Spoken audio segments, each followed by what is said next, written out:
Assalamualaikum warahmatullahi wabarakatuh. Kembali lagi di channel Portal Dimensi dan tentunya masih bersama saya Kang Slamet di sini. Kali ini Kang Slamet akan membawakan kisah yang berjudul Antasena Mahendra Series 3 Pendekar Trimukti Tarung Batin. Demi kehormatan, nyawa digadaikan dan batin dikorbankan. Cerita ini ditulis oleh Ristori. Sebelum kita masuk ke ceritanya, buat kalian yang belum subscribe channel ini, tekan tombol subscribe-nya terlebih dahulu dan tekan tombol notifikasinya agar kalian tidak ketinggalan cerita terbaru dari Portal Dimensi. Dan jangan lupa share sebanyak-banyaknya. Gak usah berlama-lama lagi, langsung saja kita masuk ke ceritanya. Antasena Mahendra Series 3 Pendekar Trimukti Tarung Batin.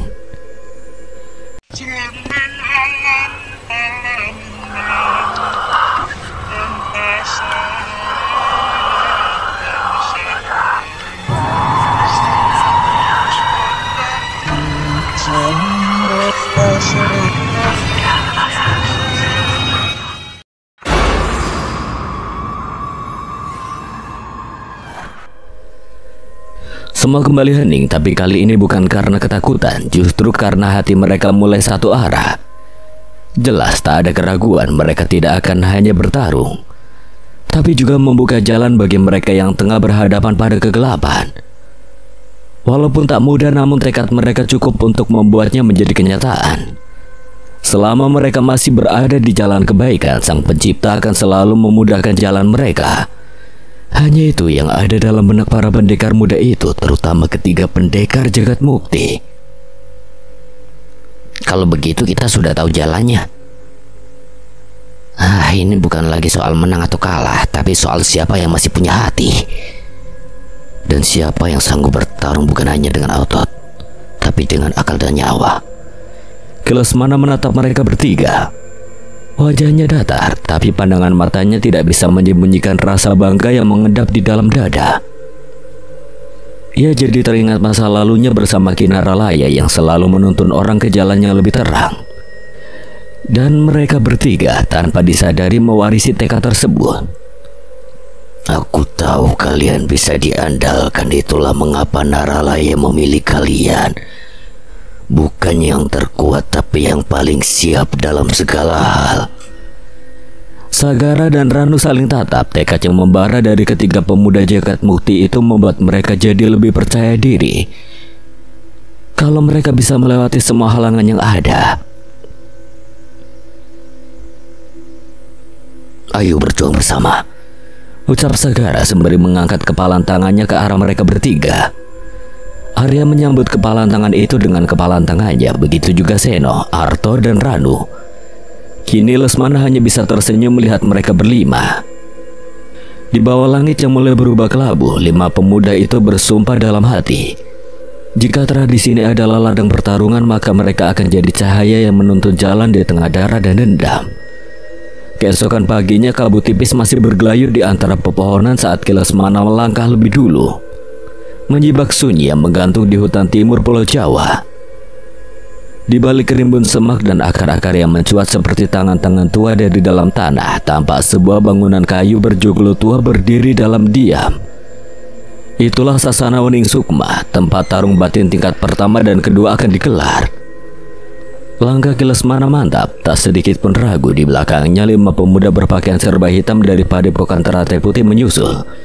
Ikat kepala putih melilit kening mereka, sabuk putih terikat rapi di pinggang. Wajah mereka tampak tegas, namun sorot matanya menyimpan kegelisahan yang belum terucap. Begitu kaki mereka menginjak halaman tanah padat di depan pendopo tua itu, suara rio obrolan langsung meredam. Puluhan pasang mata dari berbagai penjuru menoleh ke arah mereka. Dari ujung ke ujung pendopo, murid-murid dari berbagai perguruan sudah berkumpul dengan pakaian ciri khas masing-masing. Ada yang menggunakan warna hitam kelam, ada pula yang mengenakan warna tanah dan abu, ada yang tenang duduk bersila, ada pula yang berdiri dengan dada membusung, seolah ingin menunjukkan siapa yang paling layak ditakuti. Di sudut kiri pendopo, sekelompok murid Giri Ulo duduk bergerombol, tatapan mereka tajam. Sebagian bahkan tak berusaha menyembunyikan cibirannya. Jaranta yang duduk di tengah-tengah mereka tersentak saat matanya menangkap sosok Arya. Ia langsung membisikkan sesuatu ke telinga murid bertubuh besar di sampingnya. Seorang pemuda bertubuh kekar dengan rahang keras dan sorot mata penuh kesombongan itu. Ia Mandaka, murid terkuat Giri Ulo sekaligus anak kandung dari Ki Bajang. Ki Lesmana menoleh ke kelima muridnya. Tunggu di sini, aku akan menuju ke ruang penyelenggaraan bersama para pemimpin lainnya. Tanpa menunggu jawaban, ia melangkah meninggalkan mereka. Ia mengedarkan pandangan. Ia bisa dengan mudah membedakan mana dari perguruan aliran putih dan mana yang aliran hitam pekat. Aura mereka berbeda, ada yang terasa seperti embun pagi, menenangkan. Tapi tak sedikit yang menguar seperti bau bangkai lama yang dipendam dalam tanah basah. Baru saja ia hendak duduk bersila, suara langkah kaki terdengar dari belakang. Serempak mereka menoleh. Sekelompok murid Giri Ulo mendekat dengan Mandaka berjalan paling depan. Segera. Mandaka, mau apa kau? Mandaka menatapnya tanpa senyum. Aku hanya ingin memastikan benarkah orang yang membuat adikku babak belur berasal dari Teratai Putih. Jaranta tersenyum miring di belakang. Arya yang mendengar itu langsung melangkah ke depan. Wajahnya santai tapi nada suaranya tajam seperti bila keris yang baru diasah. Loh, sampean tahu yang kemarin itu, yang beraninya cuma sama perempuan. Suasana mendadak panas. Beberapa murid dari perguruan lain mulai melirik ke arah mereka. Jaranta membelalak, tapi sebelum ia melangkah, Mandaka sudah lebih dulu maju menahan Arya dengan satu gerakan tangan. Tarik kembali ucapanmu. Kenapa? Memangnya salah? Jaranta menyerang Santi yang sedang berjalan sendiri. Mau disangkal? Mandaka mengepalkan tangannya erat. Tapi sebelum sempat ia melangkah lebih dekat, suara langkah berat terdengar dari arah samping. Arya langsung menoleh. Ada sesuatu yang aneh dari langkah itu. Tidak cepat, tapi setiap hentakannya membuat udara sekitar terasa berat, seolah bumi pun menahan panas. Dari balik kerumunan muncul sosok berambut panjang terikat ke belakang. Tubuhnya kurus tapi berotot, dan matanya tajam seperti burung pemangsa. Ia mengenakan pakaian hitam pekat tanpa aksen apapun, hanya satu tanda di dada, padepokan gagak hitam. Tidak baik bersih tegang sebelum tarung dimulai. Kalau ingin balas dendam, lakukan di arena nanti. Arya menajamkan tatapan. Ia belum pernah melihat orang ini sebelumnya, tapi hawa dari tubuhnya seperti api yang disembunyikan dalam kendi tua. Mendidih tapi tak meledak. Sagara menyipitkan mata. Rogopati melangkah mendekat. Gerakannya pelan tapi penuh kendali. Tatapannya mengarah langsung pada Arya, Seno, dan Arto. Tiga wajah yang belum pernah ia lihat sebelumnya di antara murid Teratai Putih. Kalian baru pertama kali kuliah di sini. Ketiga pemuda itu terdiam dengan tenang. Sagara sudah menduga akan ada perguruan lain yang menyadarinya, namun sebelum kecurigaan itu berkembang lebih jauh, Sagara sudah mempersiapkan jawaban dari pertanyaan tersebut sejak keberangkatan. Mereka sepupuku, baru datang dari cabang kecil Teratai Putih di wilayah selatan. Masih saudara seperguruan. Rogopati menoleh ke arah Sagara seakan mengukur kadar kebenaran ucapannya. Memang beberapa perguruan besar seperti Teratai Putih memiliki cabang di beberapa tempat di tanah Jawa. Rogopati menoleh kembali ke tiga pemuda itu. Tak berkata apa-apa, ia tersenyum lalu mengulurkan tangan. Kalau begitu perkenalkan aku Rogopati, katanya sembari mengulurkan tangan ke arah mereka. Arya menyambut jabat tangan itu, lalu Arto, tapi saat Seno menjabat tangan Rogopati, seketika tubuhnya tersentak pelan. Sesuatu menyentuh saraf batinnya, dingin, hitam, dan bertenaga. Tapi ia menyembunyikannya. Tak sepatah kata pun keluar dari mulutnya.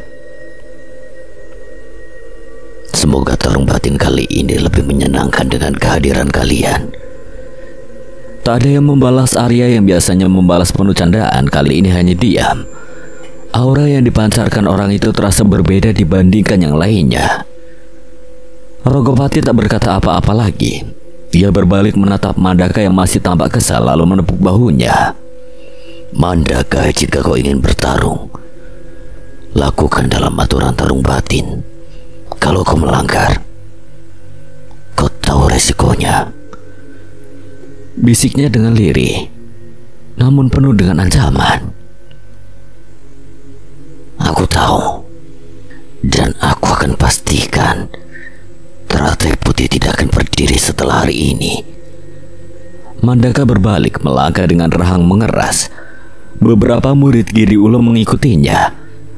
Rogopati pun ikut pergi menuju kelompoknya, meninggalkan kelompok Teratai Putih yang memperhatikan Mandaka dan Rogopati pergi. Sagara menghela napas panjang lalu merangkul Arya, Seno, dan Arto. Sudah, yuk kita tunggu saja di tempat yang disediakan, ucap Sagara mengajak mereka pergi ke sudut pendopo. Mereka berlima bergerak menjauh dari keramaian menuju sebagian sisi pendopo yang teduh. Di bawah pohon beringin besar, Seno menyandarkan punggungnya ke tiang kayu. Pikirannya masih berkecamuk dengan apa yang tadi ia rasakan saat berjabat tangan dengan Rogopati. Siapa dia sebenarnya? Tanya Seno pada Sagara yang baru saja duduk di hadapannya. Rogopati, murid terbaik dari Gagak Hitam. Dirinya lah yang harus paling kita waspadai. Sampai saat ini belum ada yang bisa menumbangkannya. Seno seketika menegakkan punggungnya. Tidak heran kalau dirinya merasakan getaran aneh saat berjabat tangan dengan orang itu. Jawaban itu tak membuat Seno bertanya lagi. Jawaban Sagara sudah menjelaskan semuanya. Arya mengerutkan dahi penasaran dengan Rogopati. Kamu pernah bertarung dengannya, Sagara? Sagara menggeleng pelan sebelum ia menjawab Ranu yang sejak tadi dia menimpali. Mereka belum pernah bertemu di gelanggang, tapi aku tahu betul siapa Sagara. Ia menepuk pundak sepupunya. Kalau sampai Rogopati menganggap remeh, bisa jadi dia yang akan dihempas lebih dulu. Arya tersenyum. Ia tahu betul bagaimana rasanya melawan Sagara saat latih tanding di air terjun Watu Kembar. Kau terlalu berlebihan, Ranu. Aku sendiri bahkan belum tahu bisa berhadapan dengannya atau tidak. Dirinya menguasai ilmu kanuragan tingkat tinggi, maka dari itu belum ada yang bisa mengalahkannya. Tapi tetap saja, Sagara, aku percaya kalau dirimu bisa menghadapinya. Meski ragu, Sagara tidak akan membiarkan dirinya kalah begitu saja ketika nantinya harus berhadapan dengan Rogopati. Namun berbeda dengan Arya, tidak ada keraguan sedikit pun yang terpancar dari wajahnya. Justru semakin bersemangat. Kalau belum terkalahkan, maka kita akan jadi yang pertama mengalahkannya, ujarnya sambil menunjukkan kepalan tangan. Arto yang sejak tadi diam angkat suara. Ingat, tujuan utama kita bukan untuk mengalahkannya. Mereka semua mengangguk. Jangan sampai karena ambisi mereka melupakan tujuan utama, yaitu mengembalikan tradisi tarung batin seperti sedia kala dan mencegah jatuhnya keris jatiluhur. Di seberang tanah lapang, Mandaka masih berdiri menatap ke arah mereka. Wajahnya tak berubah, masih dengan tatapan tajam. Arya yang menyadari hal itu membalas tatapannya. Ia tak bicara, tapi dalam pikirannya hanya ada satu hal. Dialah yang mengalahkan Jaranta, maka dirinya jugalah yang harus menyelesaikan urusan ini. Tiba-tiba, suara gong menggema dari arah bangunan yang tidak jauh dari pendopo utama.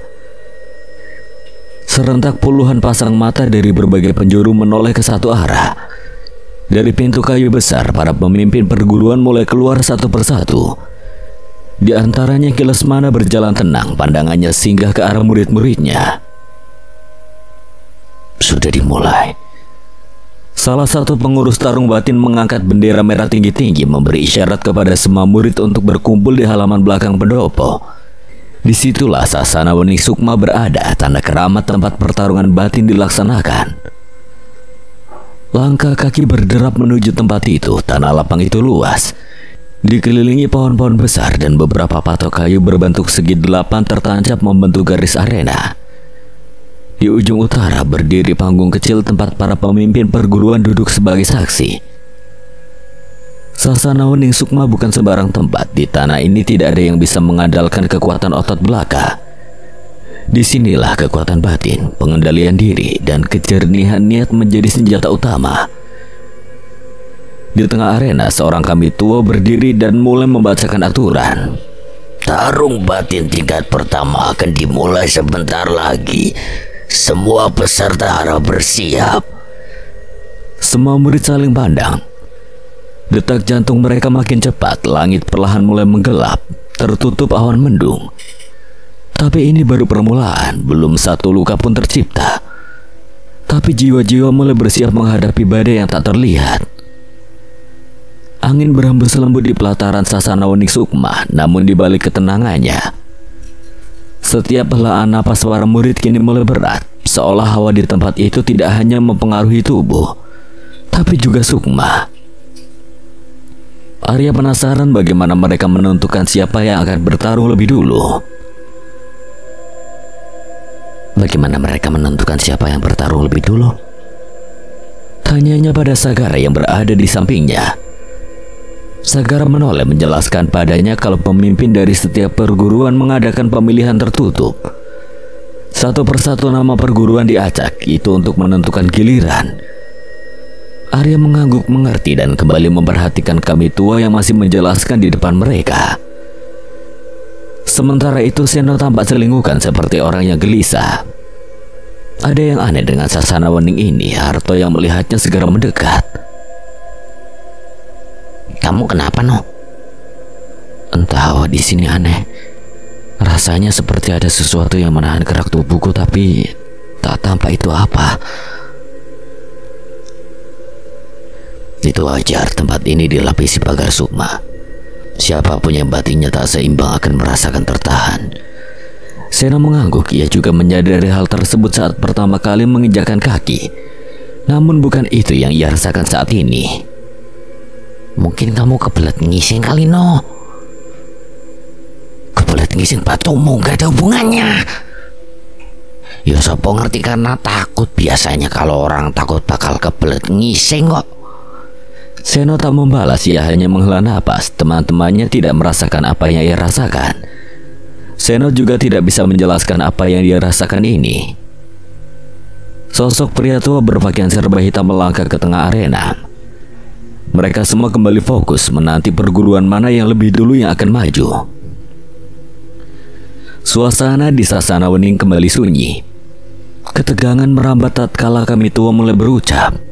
Pertarungan pertama perguruan Rawasetra melawan perguruan Rogo Ketek. Setiap perwakilan silakan masuk ke dalam sasana. Dua pemuda melangkah keluar dari barisan perguruannya masing-masing. Langkah mereka mantap, mata tajam menatap lawan. Mereka berdiri di tengah garis batas arena, saling mengangguk ringan sebagai tanda penghormatan. Yang satu ramping berambut kuncir mengenakan selempang hijau, wakil Rawasetra. Yang satu lagi berpawakan kecil tapi berotot. Kakinya lincah bergoyang pelan seperti bersiap melompat kemana saja, wakil Rogo Ketek. Saat kami tua memberi isyarat, mereka langsung menyerbu. Murid Rogo Ketek melenting ke depan. Tubuhnya seperti kera liar melompat dari sisi ke sisi. Tangan dan kakinya menyerang bersamaan. Arya membelalak, gerakannya aneh, tidak seperti ilmu bela diri pada umumnya.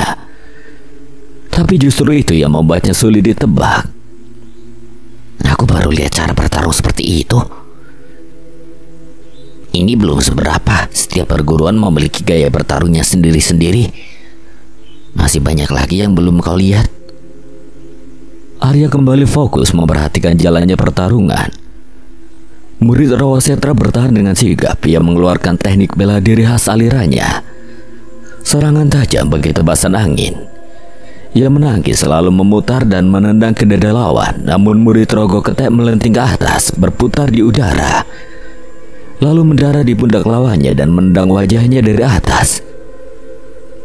Wajah murid Rawasetra terpental ke samping. Ia mundur setapak, namun sebelum bisa menyeimbangkan tubuh lawannya sudah menyerang lagi. Berputar di tanah, tangannya menyapu kaki, lalu melompat sambil menghantam dua lutut ke dada. Wakil Rawasetra terlempar cukup keras hingga akhirnya melambaikan tangan untuk menyerah. Kami tua mengangkat tangan ke arah perguruan Rogo Ketek. Suara tepuk tangan terdengar menghiasi sasana wening. Bahkan Arya sampai melompat-lompat saking kesenangannya. Inilah yang selama ini ia cari, bertemu dengan pendekar-pendekar yang memiliki ilmu bela diri yang unik. Aku belum pernah lihat cara bertarung seperti itu. Itu memang khas mereka, ilmu silat ketek. Lincah, tak terduga dan brutal jika perlu. Arya terdiam sejenak. Otaknya berpikir keras mengingat pertarungan saat berhadapan dengan Giri Ulo. Mereka menggunakan ilmu bela diri seperti totokan ular, dan kali ini Rogo Ketek seperti kera. Satu pertanyaan muncul di benaknya. Segera, apa nama perguruan mereka menunjukkan ciri khas bertarung setiap perguruan? Koyo Giri Ulo bertarung seperti ular, melilit dan mematok. Terus Rogo Ketek bertarung seperti ketek. Tidak semua, hanya beberapa saja. Aku berpikir berdasarkan nama perguruan. Pertarungan pertama telah usai. Tapi belum sempat suasana tenang, kami tua kembali berseru. Pertarungan kedua gagak hitam melawan pasir putih. Arya, Seno, dan Arto seketika saling tatap. Mereka harus mencermati pertarungan ini untuk mencari tahu ilmu hitam yang digunakan. Semua orang seketika terdiam. Beberapa murid perguruan lain saling berbisik. Mereka tahu gagak hitam tidak pernah mengirim murid biasa. Dua orang keluar dari barisan, yang satu tinggi dengan mata seperti elang, mengenakan sabuk hitam bertanda merah. Dia adalah Balangga, murid senior gagak hitam, bawahan langsung dari Rogopati. Yang satunya lagi tampak lebih muda. Caraka, murid pasir putih, rautnya tenang, tapi langkahnya tak setegas lawannya. Mereka memasuki batas arena, kepalanya sedikit tertunduk lalu berdiri tegak. Kami tua mengayunkan tangan dan pertarungan keduanya pun dimulai. Caraka menyerang lebih dulu, kombinasi pukulan cepat dan tendangan lurus ke arah kepala. Namun Balangga hanya menggeser tubuh, tak sekalipun terpukul. Ia menahan dengan satu tangan lalu tiba-tiba satu pukulan keras mendarat di wajah Balangga. Arya sempat melihat kepala Balangga bergerak sedikit, namun tak ada luka, tak ada reaksi. Balangga hanya diam sejenak lalu membalas dengan satu tendangan lurus ke perut. Caraka memuntahkan darah seketika, tubuhnya tertekuk. Ia terdorong mundur, terbatuk sembari memegangi perutnya. Seno merasa aneh, padahal itu serangan tendangan biasa, tapi kenapa bisa separah itu dampaknya? Ia memejamkan mata sejenak untuk melihatnya dengan mata batin. Namun tidak ada yang aneh dari Balangga. Tapi entah kenapa Seno merasa ada yang janggal. Ia kembali fokus memperhatikan pertarungan, berharap menemukan jawaban dengan apa yang sedang terjadi. Balangga benar-benar tidak memberi Caraka waktu. Satu pukulan lagi disusul tendangan memutar mengenai dada Caraka dengan cukup keras. Darah mengucur dari mulut Caraka. Ia jatuh berlutut, satu tangannya mengangkat. Aku mau. Satu serangan keras lagi menghantam bahunya, membuat tubuh Caraka terpelanting. Caraka ingin menyerah, namun tiap kali dirinya ingin berucap, Balangga lebih dulu menyerang, seolah tidak ingin membiarkan Caraka menyerah. Bangunlah, beri aku perlawanan yang menarik. Caraka berusaha bangkit, namun baru menopang tubuh dengan satu tangan. Balangga terus menyerangnya lagi, darah terus muncarat dari mulutnya. Seno terlonjak dari duduknya. Tunggu, apa ini tidak terlalu kelewatan? Arya menoleh cepat ke arah kami tua, berharap orang tua itu akan menghentikan pertarungan. Tapi tidak. Kami tua hanya berdiri memperhatikan jalannya pertarungan. Dia ingin menyerah, kenapa tidak dihentikan? Mereka terikat pada sebuah aturan. Sebelum Caraka berhasil mengatakan menyerah, tidak akan ada yang menghentikannya hingga dirinya tidak sadarkan diri.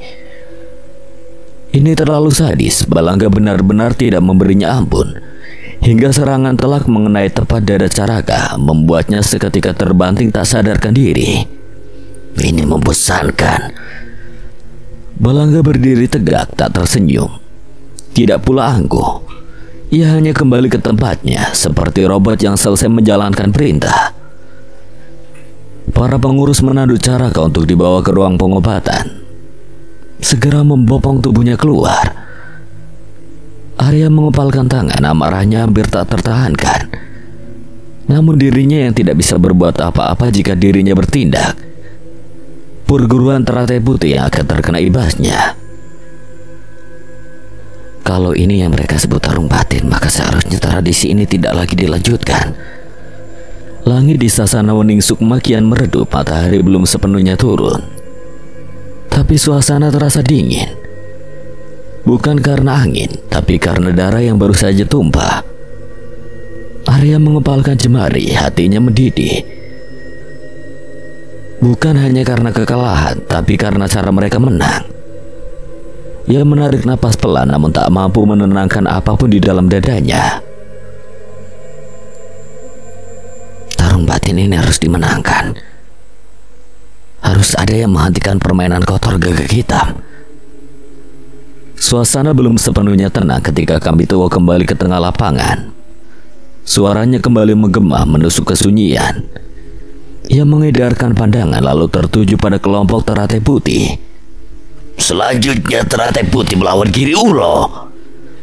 Arya tersentak, ia langsung menoleh ke arah Ranu berbarengan dengan Sagara. Ranu tampak bersemangat, tangannya mengepal sembari tersenyum ke arah Sagara. Aku siap, Sagara. Sagara mengangguk namun hatinya tak tenang, bertanya-tanya siapa yang akan menjadi lawan Ranu. Dirinya berharap bukan Mandaka yang berhadapan dengannya. Namun takdir berkata lain. Tatkala sebuah bayangan besar melompat masuk ke arena. Tubuhnya seperti batu besar yang jatuh dari tebing. Berat, keras dan membawa tekanan. Sagara membelalak. Hal yang ia takutkan malah menjadi kenyataan. Mandaka. Mereka berdiri dengan dada membusung. Sorot matanya seperti binatang buas yang baru mencium bau darah. Arya dan Sagara langsung menghampiri Ranu. Ranu, biar aku saja yang maju. Dirinya kesal padaku.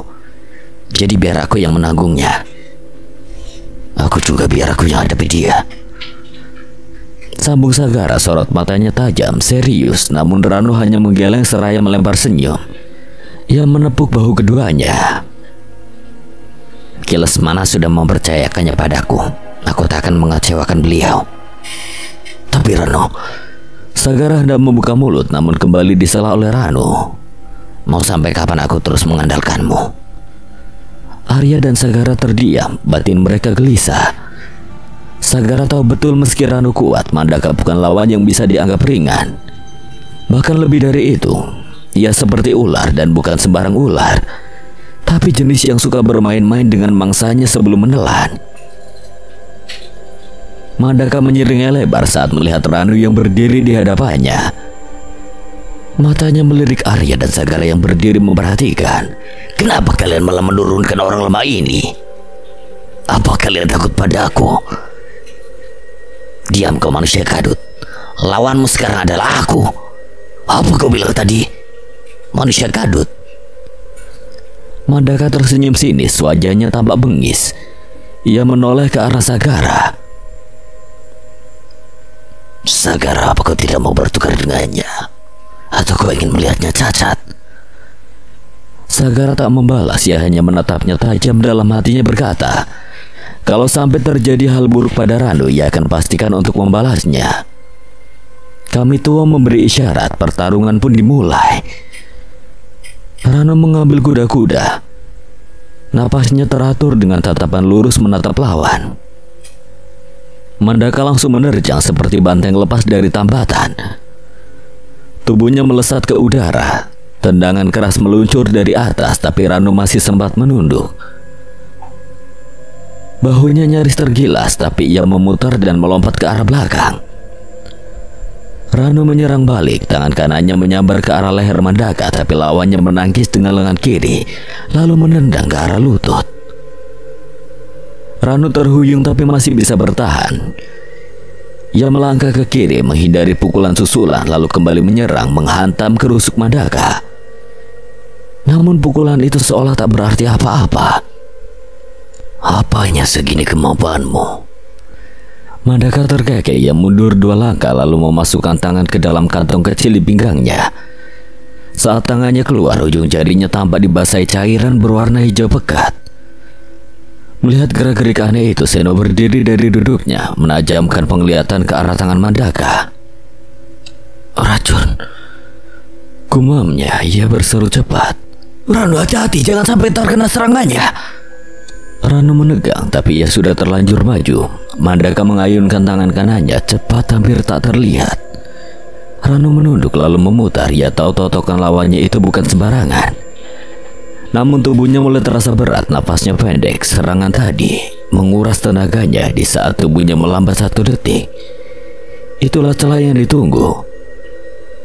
Jari Mandaka menyentuh bahu kanannya. Ranu menjerit pelan, tangannya seketika lumpuh, tak bisa digerakkan. Rasa dingin merambat dari bahu ke jari. Ia terdorong mundur mencoba menjaga jarak. Aku akan balaskan 10 kali lipat dari apa yang kalian lakukan pada Caranta. Mandaka menyeringai puas. Ia bergerak cepat, tangan kirinya menghantam wajah Ranu. Lalu tangan kanannya yang masih berlumur racun, ia mencoba menotok mata lawannya. Ranu menangkis dengan siku, tapi tak cukup cepat. Ujung jari Mandaka sempat menyentuh sudut mata kirinya dan jeritan Ranu menggema. Ia terhuyung, tangan kirinya menutup mata. Darah menetes di sela-sela jari. Ranu! Teriak Arya khawatir. Ia menoleh ke arah Seno, meminta penjelasan atas peringatannya ia berikan tadi. Apa yang Mandaka lakukan? Racun, dia melumuri jarinya dengan racun. Apa? Arya tersentak. Ia memukul tanah lalu memperhatikan Kamito yang tidak mencurigai kecurangan tersebut. Ranu membuka mata perlahan, tapi satu sisi pandangannya kabur, hanya bayangan gelap dan nyeri yang tak tertahankan. Arya menegakkan tubuh, kakinya maju 1 langkah, tapi Arto langsung menahan tangannya. Tunggu, jangan. Ini sudah bukan lagi taruh batin. Dia berencana membunuh Ranu. Arto tak membalas. Ia menyuruh Arya untuk menoleh ke arah Sagara yang sejak tadi hanya bisa diam memperhatikan. Tubuhnya bergetar, tangannya mengepal erat hingga urat-urat di tangannya nampak menahan diri sekuat tenaga.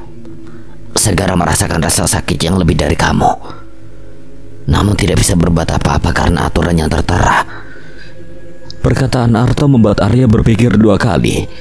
Jika dirinya ingin mengakhiri pertarungan seperti ini, maka harus mengikuti aturan. Di tengah arena, Ranu mencoba berdiri dengan 1 tangannya, tapi Mandaka seperti binatang buas yang mencium bau darah. Ia berlari menendang perut Ranu keras. Darah mencerah dari mulut Ranu. Ia jatuh menggeliat tapi tetap berusaha bangkit. Arya sudah tak tahan. Ranu, sudahi, menyerah saja. Tapi suara Arya terpotong oleh teriakan Mandaka. Dia tidak akan bisa menyerah kalau aku tak izinkan. Dan benar, Mandaka kembali mendekat. Kali ini ia ingin mengakhiri semuanya. Ranu yang tergeletak nyaris tak bisa bergerak, 1 mata tertutup darah, tubuhnya dipenuhi luka. Mandaka mengangkat kaki kanannya, siap menginjak kepala Ranu seperti bangkai tikus di jalan. Akan kuhancurkan wajahmu. Namun sesuatu menahan kaki itu. Mandaka melirik ke arah bawah. Ada tangan yang mencengkeram pergelangan kakinya. Dan bukan tangan Ranu, tapi ada seseorang yang berdiri di sana menatap lurus ke arahnya. Sudah cukup. Dengan 1 dorongan, Arya mendorong tubuh Mandaka hingga mundur beberapa langkah.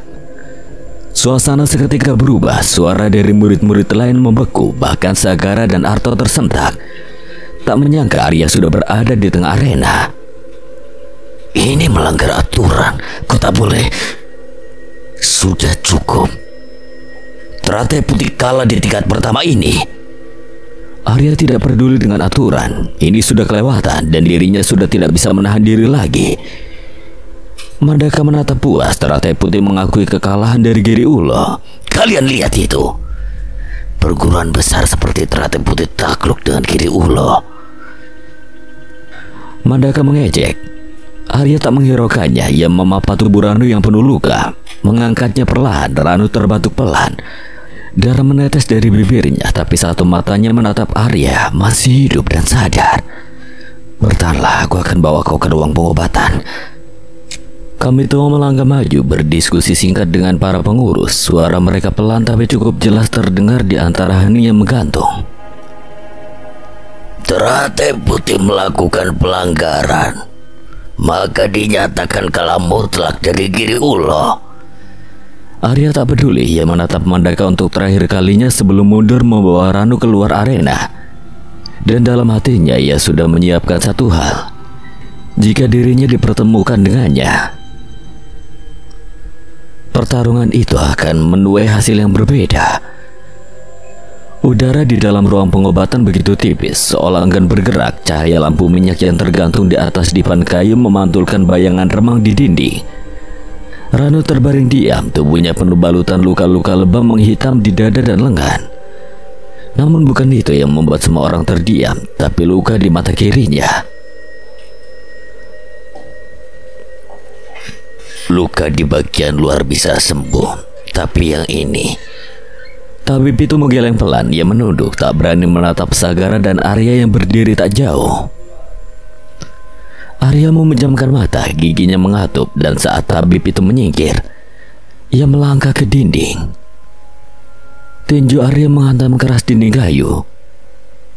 Beberapa tabib memeki kaget, suara itu memecah keheningan dan amarah yang menumpuk sejak tadi. Seharusnya ini sudah cukup menjadi bukti. Arya berseru, suaranya rendah namun setiap katanya seperti kilatnya menyambar. Itu bukan pertarungan, itu penyiksaan. Dan mereka semuanya diam. Tak ada yang menjawab.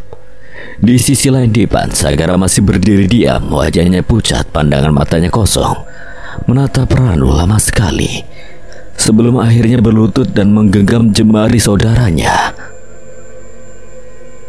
Maaf, aku tidak bisa berbuat apa-apa. Ranu membuka mata kanannya, ia tersenyum ke arah saudaranya yang sedang merasa bersalah itu. Tak perlu meminta maaf, Sagara. Kau tahu kalau kau turun tangan tadi bukan cuma aku yang celaka. Nama Teratai Putih juga ikut hancur. Sebagai pewaris perguruan Teratai Putih, Sagara terhalang oleh sebuah aturan yang dibuat oleh para leluhur. Maka dari itu dirinya tidak bisa berbuat apa-apa sampai tubuhnya bergetar menahan gejolak amarah. Ranu melanjutkan, suaranya serak. Maafkan aku karena terlalu lemah. Arya menoleh ke arah mereka berdua. Amarahnya mulai reda. Ia tak lagi menyalahkan siapapun, namun tekadnya semakin kokoh. Bagaimanapun caranya, tarung batin harus dikembalikan seperti sebelumnya. Tidak seperti saat ini. Ini bukan salah kalian berdua, tidak perlu saling merasa bersalah, ucap Arya mendekat pada mereka. Sementara itu di Sasana Wening, matahari hampir tenggelam, tapi pertarungan belum selesai. Seno dan Arto masih duduk di sisi luar pendopo, tak jauh dari arena yang mulai kosong. Aku merasa ada yang aneh toh. Apa? Sejak tadi aku tidak bisa lihat apapun. Bahkan waktu Balangga menyerang, aku sudah menggunakan mata batinku, tapi kosong. Hening seperti ditutup paksa, dan sewaktu Mandaka menggunakan racun di tangannya, aku melihatnya, tapi para pengurus dan kami tua tidak ada yang mencurigainya sedikit pun. Kau yakin? Aku yakin pasti ada sesuatu di sekitar sini. Mereka berdua memutuskan untuk menyelinap diam-diam meninggalkan pendopo, lalu berjalan memutari arena hutan di sekitar Sasana Wening. Udara di sana lebih dingin, pohon-pohon tinggi berdiri seperti sosok bisu yang menyimpan banyak rahasia. Bau amis samar tercium bercampur bau tanah. Langkah mereka melambat saat Seno melihat sesuatu yang tak biasa. Lihat itu. Di bawah mereka tampak sebuah bekas tanah yang warnanya berbeda. Merah, basah bercampur arang hitam di sela-selanya. Dan bercak-bercak darah mengering yang membentuk pola tak beraturan. Apa itu, No? Seno jongkok untuk memeriksanya. Ia menyentuh tanah itu, mengangkat jari yang kini diwarnai merah dan abu-abu. Ini darah ayam. Dan tanah ini, tanah kuburannya dicampur arang. Arto menyipitkan mata, belum mengerti dengan apa yang Seno maksud. Apa maksudnya, No? Seno berdiri, matanya mengikuti jalur tanah dan bercak darah itu yang tampak melingkari Sasana Wening dari arah luar. Mereka mengikuti jalur itu dalam diam hingga akhirnya mereka menyadari jalur itu membentuk lingkaran besar yang mengelilingi Sasana Wening. Seno menghela napas. Aku mengerti sekarang. Arto menggaruk kepalanya yang tidak gatal. Sejak tadi Seno belum menjelaskan apa-apa. Mengerti apa mbak jelas no? Ini ilmu lemah petang. Lemah petang? Ya, ilmu ini digunakan untuk menutupi seluruh mata batin dari orang-orang di dalam lingkaran. Jadi mereka yang punya kepekaan spiritual, bahkan para empu, tidak akan bisa merasakan apapun yang terjadi di dalam. Penglihatan batin mereka akan padam seperti lampu yang ditutupi, seolah semuanya baik-baik saja padahal sedang berlangsung permainan busuk di depan mata. Jadi kami tua, pengurus dan para pemimpin perguruan tidak bisa menyadarinya. Itulah hebatnya ilmu lemah petang. Ia menyamar, tak menyerang langsung, hanya membungkam rasa. Ilmu ini bekerja lewat medium, tanah kuburan yang mati karena ilmu hitam, arang pembakaran kemenyan hitam, dan darah hewan yang ditumbalkan. Jadi semua itu ditabur dalam pola tertentu dan dibacakan mantra.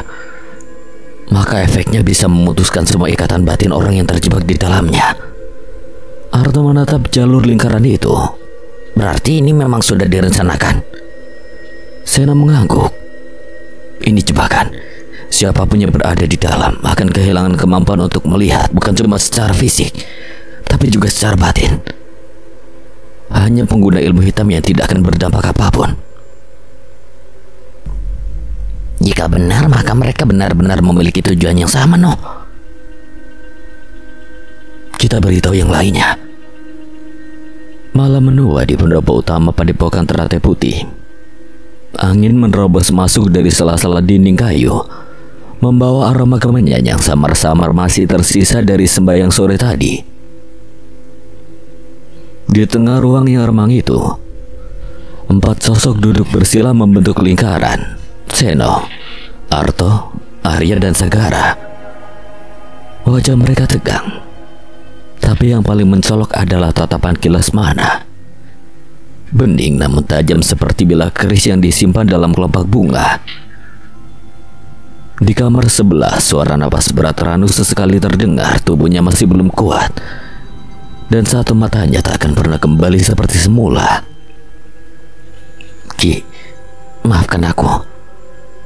Arya membuka suara, nada suaranya pelan namun jelas mengandung beban. Aku tahu tindakanmu tadi menghentikan pertarungan itu, lalu menyerahkan kemenangan mungkin telah merendahkan Teratai Putih. Kilas Mana hanya menatap lama lalu perlahan menghela napas. Kau pikir aku tidak tahu, Arya? Aku tahu kau akan melakukannya, tapi aku membiarkan. Karena aku ingin tahu seberapa jauh hatimu bisa menolak kebengisan. Arya tertunduk, tapi Kilas Mana melanjutkan lebih lembut. Teratai Putih bukan soal menang atau kalah, Arya, tapi tentang memilih siapa yang harus dilindungi dan kapan kita harus bertahan atau mundur. Jika harga diri harus dibayar untuk menyelamatkan satu nyawa, maka aku akan rela membayarnya 1000 kali.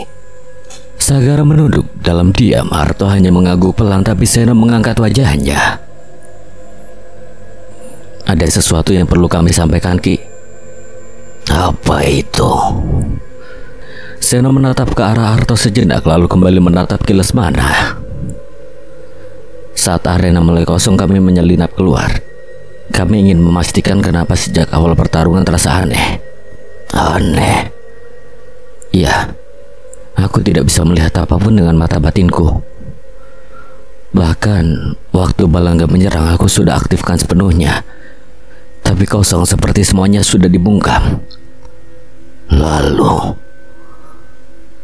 kami menemukan jalur tanah merah bercampur arang dan darah ayam mengelilingi Sasana Wening membentuk lingkaran sempurna.